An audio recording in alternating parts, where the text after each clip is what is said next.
Welcome to T-SAT. I'm Naresh, history faculty. ఈరోజు మనం ఈ వీడియోలో మొఘల్ సామ్రాజ్యం గురించి నేర్చుకుందాము. ఆల్రెడీ గత వీడియోలో మొఘల్ సామ్రాజ్యం ప్రారంభించుకొని జరిగింది. ఈ వీడియోలో మొఘల్ సామ్రాజ్యం యొక్క పరిపాలన గురించి మాట్లాడుకుందాము. రైట్, మొఘల్ సామ్రాజ్య పరిపాలన గతంలో మనకి ఎగ్జామ్లో అడగడం జరిగింది. కొన్ని పరిశ్రమల గురించి కూడా అడగడం జరిగింది. పర్షియన్ మరియు అరబిక్ విధానాలను భారతదేశ పరిస్థితులకు అనుగుణంగా మార్చి సమర్థవంతమైన పరిపాలన అందించడం జరిగింది. రైట్, మనకి ప్రముఖంగా చూసినట్లయితే ఐనీ అక్బరీ, ఇక్బాల్ నామా జహంగీరీ, తబాకతి అక్బరీ, ముంతకాబుల్ తవారికి గ్రంథాలన్నీ కూడా మొఘల్ పరిపాలన గురించి వివరిస్తున్న గ్రంథాలు. మనకి ఎగ్జామ్లో ఎలా అడుగుతారంటే మొఘల్ సామ్రాజ్య పరిపాలన గురించి వివరించిన గ్రంథం అంటాడు. వివరించిన గ్రంథాలు తెలిస్తే వివరించిన గ్రంథాలని మనము ఎలిమినేట్ చేసుకోవచ్చు. ఐనీ అక్బరీ, ఇక్బాల్ నామా జహంగీరీ, తబాకతి అక్బరీ, ముంతఖాబుల్ తవారికి గ్రంథాలన్నీ కూడా మొఘల్ పరిపాలన గురించి సమాచారాన్ని ఇస్తున్నాయన్నమాట. చక్రవర్తి సర్వాధికారి, ఇతన్ని పాద్షా అని పిలవడం జరిగింది. రైట్, పాద్షా అంటే చక్రవర్తి అని అర్థము. చక్రవర్తి అంటే అత్యున్నత అధికారం గల వ్యక్తి, అత్యధిక భూభాగాన్ని పరిపాలించినటువంటి సార్వభౌముడు అని అర్థము. దివానే ఆమ్లో పరిపాలన వ్యవహారాలు, రైట్, దివానే ఖాస్లో చర్చలు సమావేశాలు, అలాగే గుజల్ ఖానాలో రహస్య మంథనాలు జరిపేవాళ్ళు. రైట్, చక్రవర్తి జరోకా దర్శన్ ఇచ్చేవాడు. అనగా ఆగ్రా కోటలో ఉదయం పొద్దున్నే బాల్కనీకి వస్తాడు, అక్కడి నుంచి ప్రజలకి దర్శనం ఇవ్వడం జరుగుతుంది. రైట్, పొద్దున్నే లేవగానే రాజు జరోకా దగ్గరికి రావాలి. జరోకా అంటే బాల్కనీ. ప్రజలు వాళ్ళ సమస్యలు చెప్పుకుంటారు, ఆ సమస్యల్ని వివిధ అధికారుల ద్వారా తీరుస్తారు. ప్రజెంట్ మన తెలంగాణ ప్రభుత్వం మనకి పొద్దున్నే ప్రజల పాలన అని చెప్పేసి నిర్వహిస్తూ ఉంటారు early morning. Right, evening early morning 5 to 7 అట్లా. రైట్, అటువంటిది ఇక్కడ గతంలోనే ఉంది. దాన్నే జరోకా దర్శన్ అన్నారు. ప్రజల సమస్యలన్నీ తీర్చిన తర్వాతే బ్రేక్ఫాస్ట్కి వెళ్తాడు చక్రవర్తి. రైట్, మనకి ఇక్కడ 5 to 7, 6 to 7 ఇలా టైం ఉంది. రైట్, ఇక్కడ వాళ్ళు బ్రేక్ఫాస్ట్ వెళ్ళక ముందే ఇది వాళ్ళ సమస్యలు తీరుస్తారనమాట. మనకి చరిత్ర ఎప్పుడు పునరావృతం అవుతూనే ఉంటుంది. రైట్, నెక్స్ట్ చూసినట్లయితే మొహర్ పంజా, చెకీ, తస్లిం, ఇచేకి అనే మరో 2 సాంప్రదాయాలు కూడా మొఘల్స్ పాటించడం జరిగింది. మొహర్ పంజా అనగా శరణు వేడిన శత్రువులకు అరచేతిని పసుపులో ముంచి దాన్ని అచ్చు వేసి ఇవ్వటము. రైట్, రాజపుత్తులు ప్రభావం వలన వచ్చింది ఇది. రాజపుత్తులు ప్రధానంగా మొహర్ పంజా అనే పదాన్ని ఉపయోగించేవాళ్ళు. వాళ్ళ ప్రభావంతో ఇక్కడ మనకి ఉంది. చెకీ, తస్లిం, ఇచేకి అనగా చక్రవర్తి సార్వభౌమాధికారాన్ని అంగీకరించిన సామంతుల కోట వైపు తిరిగి రైట్ వందనం చేయుట.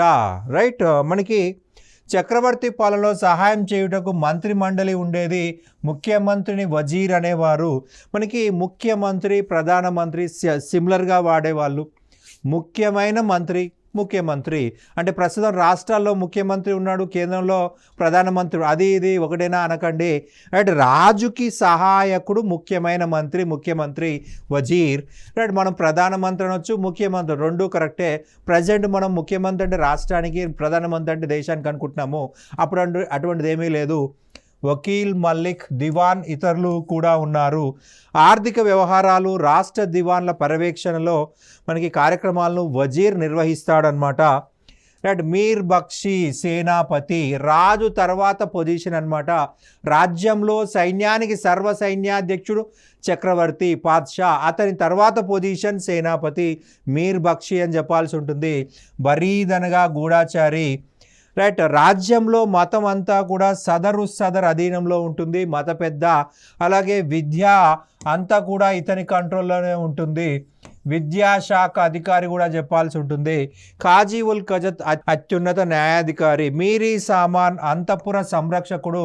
అలాగే అంతఃపురానికి అటాచ్డ్గా ఉన్న ఇండస్ట్రీ, కార్ఖానా, ఆ కార్ఖానా పైన కూడా అధికారి మీరీ సామానే.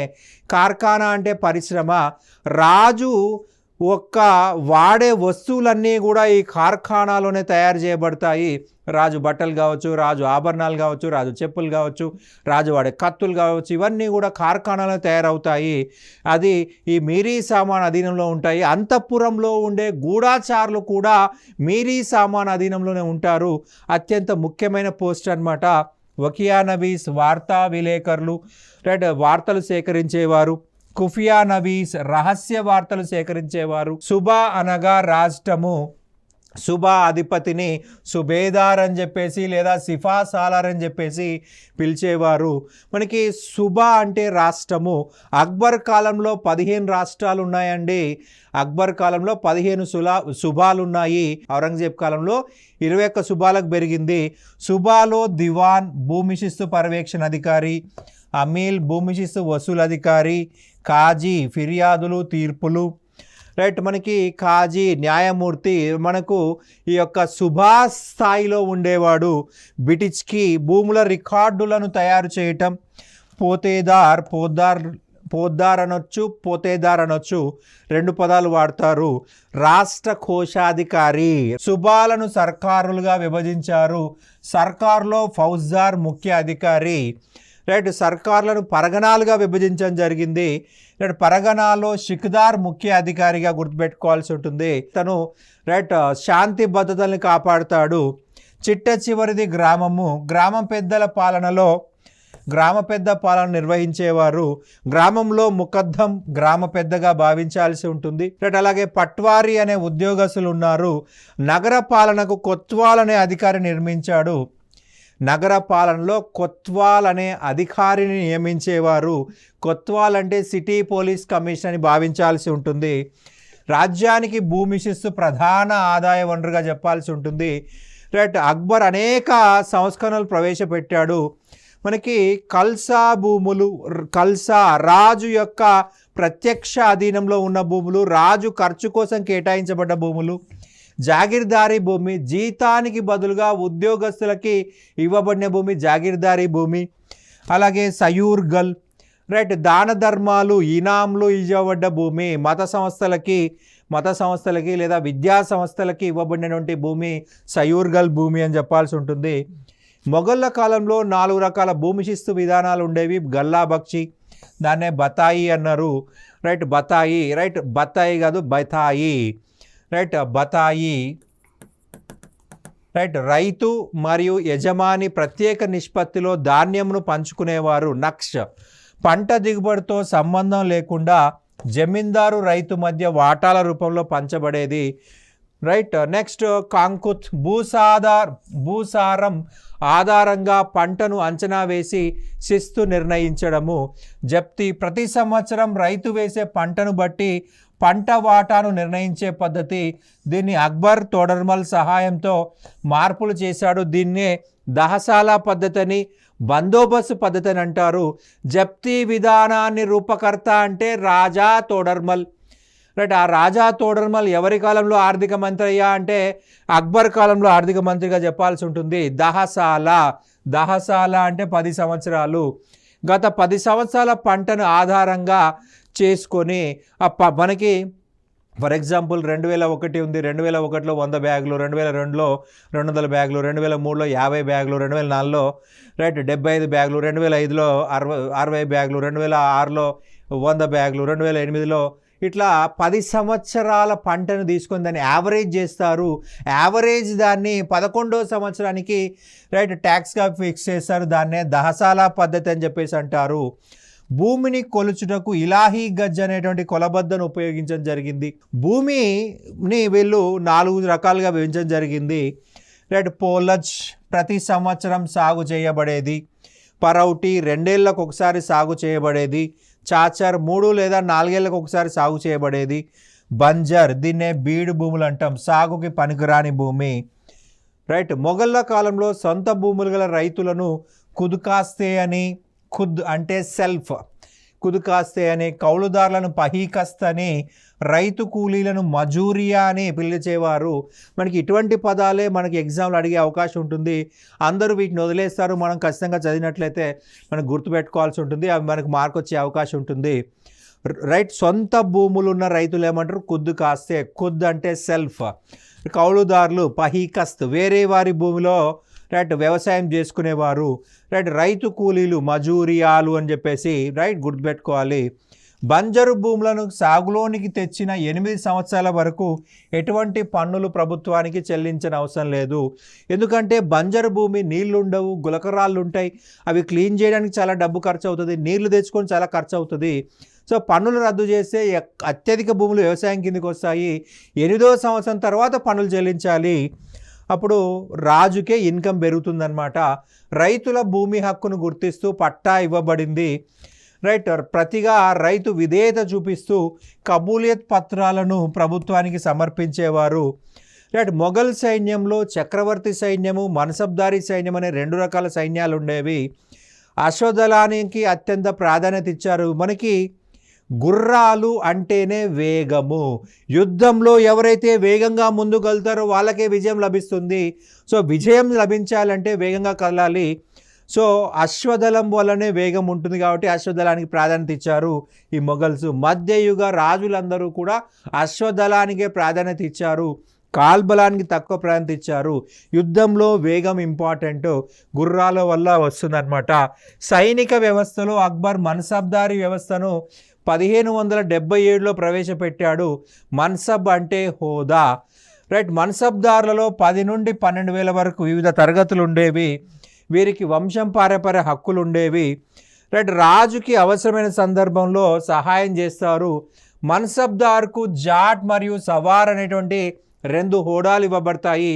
జాట్ హోదా అనేది అతని యొక్క పరిపాలన స్థాయిని తెలిపితే, సవార్ హోదా అనేది ఎన్ని గుర్రాలు పోషించాలనేది తెలుపుతుందన్నమాట. మనకి జాట్ ఎక్కువనా సవార్ ఎక్కువనా అంటే జాటే ఎక్కువ. సవార్లో ఎన్ని గుర్రాలు, మనకి రాజా మాన్సింగ్ చూసినట్లయితే, రాజా మాన్సింగ్, ఈ రాజా మాన్సింగ్కి 7,000 జాట్ ర్యాంకు, 7,000 సవార్ ర్యాంక్ ఇవ్వడం జరిగింది. మిర్జా అజీజ్ కోకా, ఇతనికి కూడా 7,000 జాట్ ర్యాంకు, 7,000 సవార్ ర్యాంక్ ఇవ్వడం జరిగింది అక్బర్. రైట్, మనకి ఈ వ్యవస్థలో అవినీతి తొలగించుకోవడం కోసము అక్బర్ దాగ్ అలాగే చెహ్రా అనే పద్ధతులు ప్రవేశపెట్టాడు. ఈ పద్ధతులు అలావుద్దీన్ ఖిల్జీకి చెందినవి. రైట్, దాగ్ గుర్రాలపై ముద్రలు, రైట్, మార్పిడి జరగకుండా. అలాగే చెహ్రా సైనికుల వివరాలు, 500 లోపు జాట్ హోదా కలిగిన వారిని మన్సబ్దార్లని, 2,500 లోపు జాట్ హోదా కలిగిన వారిని అమీర్లని, 2,500 పైన జాట్ హోదా కలిగిన వారిని అమీర్ ఈ ఆజం అని లేదా అమీర్ ఈ ఉమ్గా అని పిలిచేవారు. సాధారణంగా 500పై జాట్ హోదాను ఎంతో ప్రముఖులకు, రాజకుమారులకు మాత్రమే ఇచ్చేవారు, తక్కువ స్థాయి ఉన్న వారికి ఇచ్చేవారు కాదు. జహంగీర్ కాలంలో మన్సబ్దారీ విధానంలో దోఆస్పా, సియాస్పా అనేటువంటి నూతన విధానం ప్రవేశపెట్టబడింది. ఇక్కడ దో ఆస్పా 2 గుర్రాలు, సియాస్పా 3 గుర్రాలు. ఫర్ ఎగ్జాంపుల్, ఒక వ్యక్తి దగ్గర 1000 గుర్రాలు ఉన్నాయనుకుందాము. ఈ దోఆస్పా ప్రకారం 2,000 గుర్రాలు మెయింటైన్ చేయాలి. రైట్, సియాస్పా అయితే 3,000 గుర్రాలు మెయింటైన్ చేయాలి. రైట్, 1000 గుర్రాలు ఉన్న వ్యక్తి దోఆస్పా ప్రకారం 2,000 గుర్రాలు, సియాస్పా ప్రకారం 3,000 గుర్రాలు. రైట్, మనకి 1000 × 2, 1000 × 3. సి అంటే 3 పర్షియన్ భాషలో, దో అంటే 2. దీని ప్రకారం సవారీ హోదాకు 2 లేదా 3 పోషించాలి. రైట్, మొఘల్స్ సున్నీ మత శాఖకు చెందినవారైనప్పటికీ ఇతర మతాల పట్ల సహనం వ్యక్తం చేశారు, సహనం చూపించారు. రైట్, మనకి మొఘళ్ళ కాలంలో ఉన్నత వర్గాల స్త్రీల పరిస్థితి మెరుగ్గా ఉన్న, సామాన్య స్త్రీల పరిస్థితి దుర్భరంగా ఉంది. దేవదాసి వ్యవస్థ, బానిస వ్యవస్థ, దురాచారాలు అమల్లో ఉన్నాయి. అక్బర్ సతీ సహగమనం రద్దు చేయడానికి చాలా ప్రయత్నం చేశాడు, కానీ విఫలం కావడం జరిగింది. అక్బర్ సతీ సహగమనం రద్దు కోసం పనిచేసే ప్రయత్నం చేశాడు, కానీ విఫలమయ్యాడు. మొఘళ్ళ కాలంలో లాహోర్, ముల్తాన్, కాశ్మీర్ ప్రాంతాలు ఉన్ని పరిశ్రమకు, ఆగ్రా, బీహార్, బెంగాల్ ప్రాంతాలు పట్టి పరిశ్రమకు ప్రసిద్ధి. మనకు ఫస్ట్ గ్రూప్ అనే ఎగ్జామ్లు అడిగారు. మనకి ఈ యొక్క ఉన్ని పరిశ్రమకు ఫేమస్ అయిన నగరం ఏంటి అన్నారు, లాహోర్. మనకి లాహోర్, ముల్తాన్, కాశ్మీర్లో ఉన్ని పరిశ్రమ చాలా గొప్పగా అభివృద్ధి చెందింది. ఆగ్రా, బీహార్, బెంగాల్లో పట్టు పరిశ్రమ అభివృద్ధి చెందింది. మొఘళ్ళ కాలంలో వడ్డీ వ్యాపారులను సరఫ్లనే పిలిచారు. సరఫ్లు హుండీ విధానం ప్రవేశపెట్టారు.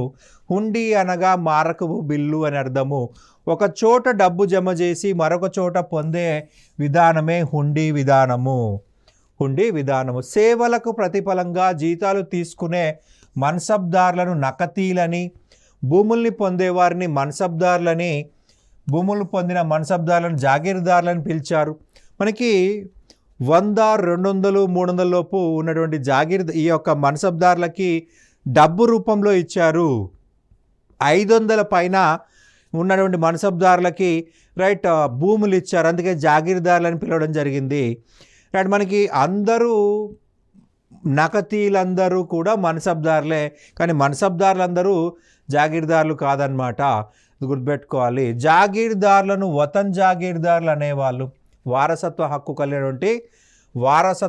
కలిగినటువంటి జాగీర్దారులను వతన్ జాగీర్దారులు అనేవాళ్ళు. రైట్ మన్సబ్దారుల క్రమంగా ఇరానీలు, తురానీలు, హిందుస్థానీలు అనే తెగలుగా ఏర్పడి చివరికి మొఘల్ సామ్రాజ్య పతనానికి కారణమయ్యారు. ఇరాన్ నుంచి వచ్చిన వాళ్ళంతా ఒక గ్రూప్ కింద ఏర్పడ్డారు. టర్కీ జాతికి చెందిన వాళ్ళంతా కూడా తురానీలుగా ఏర్పడ్డారు. ఇండియన్ వాళ్ళంతా కూడా ఇలా మొఘల్ సామ్రాజ్య పతనానికే కారణమయ్యారనమాట. మొఘల్స్ కాలంలో వస్త్రాలు, నీలిమందు ప్రధాన ఎగుమతులు కాగా గుర్రాలు, ఔషధాలు, యూరప్ వైన్ ప్రధాన దిగుమతులు. వ్యవసాయాన్ని ప్రోత్సహించుటకు కరోరీ అనే పద్ధతిని మొఘల్ సామ్రాజ్యంలో అమల్లో ఉండేది. కరోరీ వ్యవసాయాన్ని అభివృద్ధి చేయడం కోసము. మొఘళ్ళ కాలంలో శిస్తు చెల్లించవలసి లేని భూములను బంత్ అని వ్యవహరించేవారు. అంటే పన్నులు కట్టాల్సిన అవసరం లేని భూములు ఏమన్నారు? బంత్ అన్నారు. మొఘల్ సామ్రాజ్య కాలంలో బంగారు నాణ్యంను మొహర్ అని, వెండి నాణ్యంను రూపియా అని పిలవడం జరిగింది.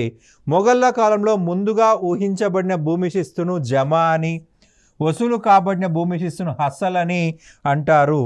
ముందుగా ఫిక్స్ చేసిందేమో జమా, వసూలైన తర్వాతను హాసల్ అని చెప్పేసి పిలిచారు. అక్బర్ కాలంలో విడుదల చేయబడ్డ పెద్ద బంగారు నాణ్యము షెహన్షాగా చెప్పాల్సి ఉంటుంది. రైట్ మనకి ఈ యొక్క మొఘల్స్ కాలంలో చాలా గొప్ప నిర్మాణాలు చేపట్టడం జరిగిందండి. మనకి ప్రధానంగా చూసినట్లయితే అక్బర్ కంటే ముందు పెద్దగా ఎటువంటి నిర్మాణాలు చేపట్టలేదు. అక్బర్ తన తండ్రి సమాధి హుమయూన్ సమాధిని మనకి ఢిల్లీలో నిర్మించడం జరిగింది. అలాగే అక్బర్ ఫతేపూర్ సిక్రీ అనేటువంటి నగరాన్ని నిర్మించాడు. రైట్ ఇది ఆగ్రా దగ్గరలో ఉంటుంది. ఈ యొక్క ఫతేపూర్ సిక్రీ లోపల జోధ్బాయ్ మహల్, సుల్తానా మహల్, బీర్బల్ మహల్,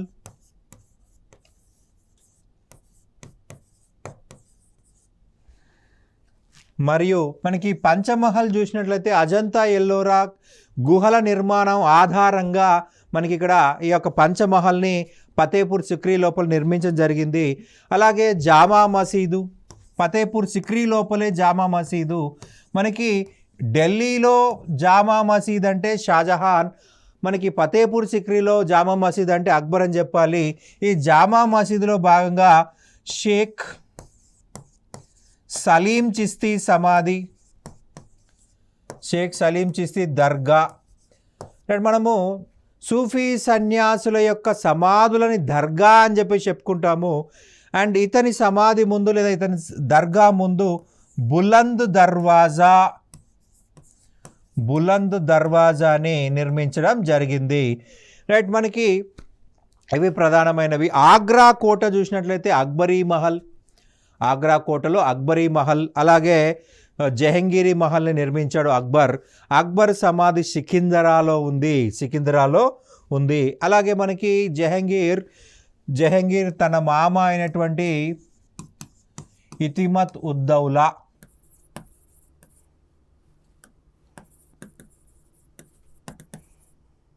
ఇతని సమాధిని ఆగ్రాలో నిర్మించడం జరిగింది. ఇతిమత్ ఉద్దౌలా వచ్చేసి నూర్జహాన్ యొక్క తండ్రి. నూర్జహాన్ తన తండ్రికి ఇచ్చిన బిరుదేందయ్యా అంటే ఇతిమత్ ఉద్దౌలా. గియాజ్ బేగ్ అనే పదం చాలా నామోషిగా ఉంది అని చెప్పేసి ఆమె ఇతిమత్ ఉద్దౌలా అనే బిరుదు ఇవ్వడం జరిగింది. మనకు దీని యొక్క ప్రాముఖ్యత ఏందయ్యా అంటే పిత్రదురా శైలిలో ఈ యొక్క ఇతిమత్ ఉద్దౌలా సమాధిని నిర్మించడం జరిగింది. పిత్రదురా శైలిలో నిర్మించబడింది.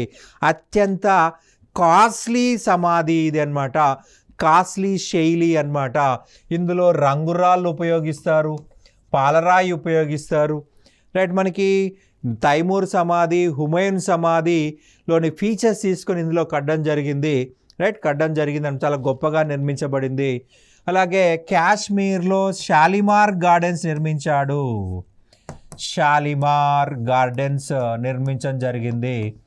షాలిమార్ ఉద్యానవనము అని చెప్పేసి చెప్పుకుంటాము. రైట్, జహంగీర్ అత్యంత గొప్పగా అనేక గొప్ప గొప్ప గార్డెన్స్ నిర్మించడంలో ముఖ్యమైనది షాలిమార్ అన్నమాట. మనకి గులాబీ అలాగే తులిప్ లాంటి కొన్ని అద్భుతమైనటువంటి పువ్వులు ఇచ్చేటువంటి మొక్కలని పెంచడం జరిగింది. చాలా గొప్ప పేరు సంపాదించుకున్నాడు. రైట్, ఇతను షాదర వద్ద తన సమాధిని నిర్మించుకోవడం జరిగింది. మనకి షాజహాన్ కాలాన్ని కన్నడాలకు స్వర్ణయుగం అని చెప్పి చెప్తాము. మనకి ప్రధానంగా చూసినట్లయితే ఆగ్రా సమీపంలో రైట్ తాజ్మహల్ నిర్మించడం జరిగింది.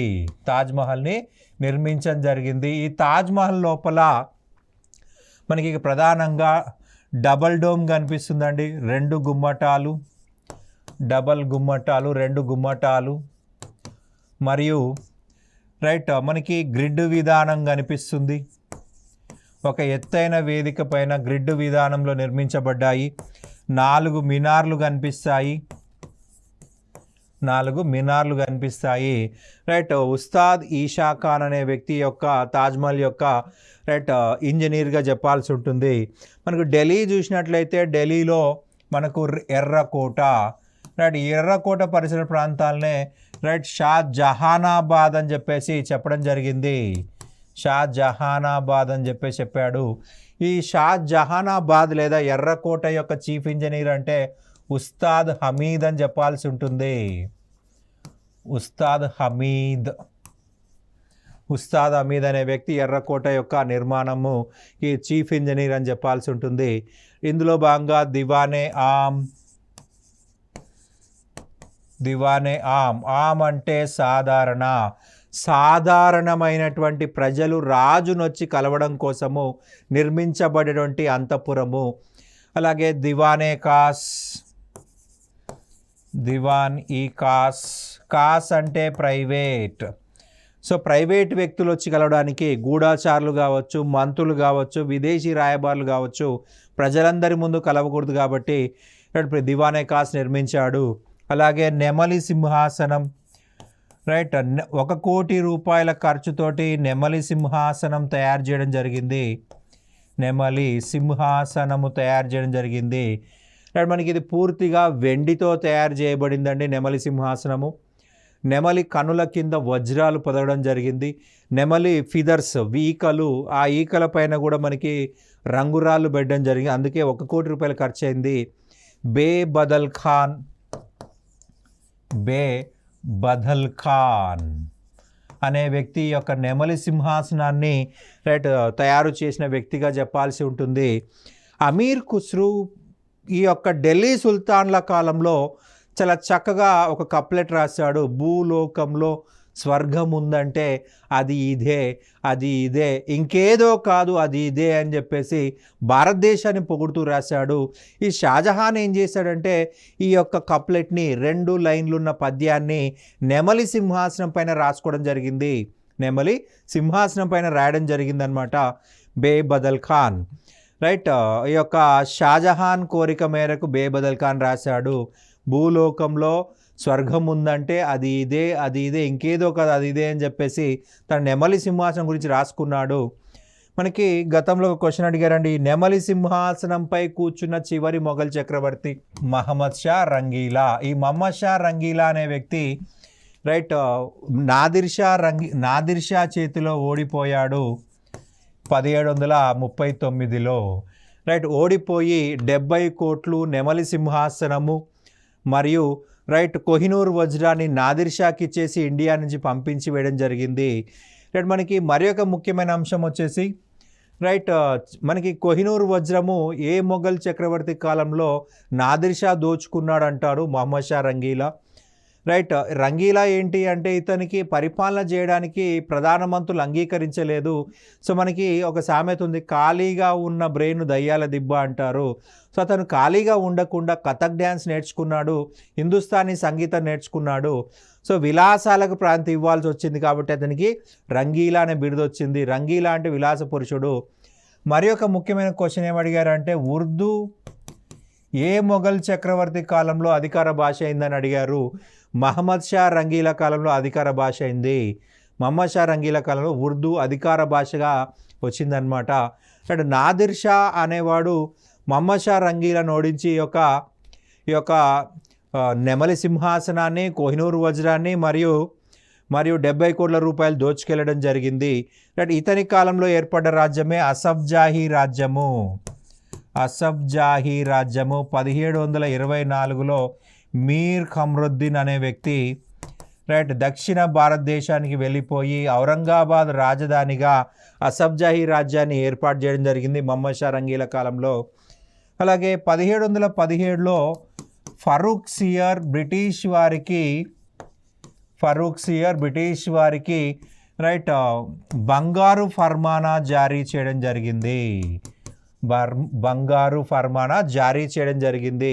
ఈ బంగారు ఫర్మానా ప్రకారం బెంగాల్, బీహార్, ఒరిస్సాలో పన్నులు కట్టకుండా బ్రిటిష్ వాళ్ళు వ్యాపారం చేసుకునే హక్కుని కల్పించడం జరిగింది. సో ఇన్ రిటర్న్ ఫరూక్ సియర్కి 10,000 రూపాయలని బ్రిటిష్ వాళ్ళు సంవత్సరానికి చెల్లించాలి. బెంగాల్, బీహార్, ఒరిస్సాలో రైట్ బ్రిటిష్ వాళ్ళు పన్నులు కట్టరనమాట. రైట్ ఫరూక్ సియర్ అనేటువంటి రాజు 1717లో బ్రిటిష్ వారికి బంగారు ఫర్మానా జారీ చేశాడు. సో బెంగాల్, బీహార్, ఒరిస్సా ఈ 3 ప్రాంతాల్లో పన్నులు కట్టాల్సిన అవసరం లేదు. ఇది మనం గుర్తుపెట్టుకోవాలి. మనకి చిట్ట చివరి మొఘల్ చక్రవర్తి అంటే 2వ బహదూర్ షా అని చెప్పాల్సి ఉంటుంది. రైట్ 2వ బహదూర్ షా ఇతను మొఘల్ సామ్రాజ్యంలో చివరి చక్రవర్తి. 1837 నుంచి 1857 వరకు పరిపాలించాడు. ఇతను 1857 తిరుగుబాటులో కూడా పాల్గొనడం వల్ల ఇతన్ని అరెస్టు చేసి రైట్ హట్సన్ ఇతన్ని అరెస్టు చేసి ఇతన్ని రైట్ రంగూన్కి బందీగా పంపించడం జరిగింది. రైట్ చివరి మొఘల్ చక్రవర్తి అంటే 2వ బహదూర్ షా అని చెప్పాల్సి ఉంటుంది. ఇక నెక్స్ట్ మనకు సంగీతం గురించి చూసినట్లయితే రైట్ గ్వాలియర్ అనేది సంగీతానికి ముఖ్య కేంద్రంగా చెప్పుకుంటాము. 2 ముఖ్యమైన సంగీతకారులు ఉన్నారు, బైజూ బర్వా. ఈ తాన్సేన్ యొక్క అసలు పేరు రామతాను పాండే అని గుర్తుపెట్టుకోవాలి. రామతాను పాండేకి తాన్సేన్ అనే బిరుదిచ్చింది గ్వాలియర్ యొక్క రాజు విక్రమ్జిత్. ఈ విక్రమ్జిత్ అనే రాజు తాన్సేన్ అనే బిరుదిచ్చాడు.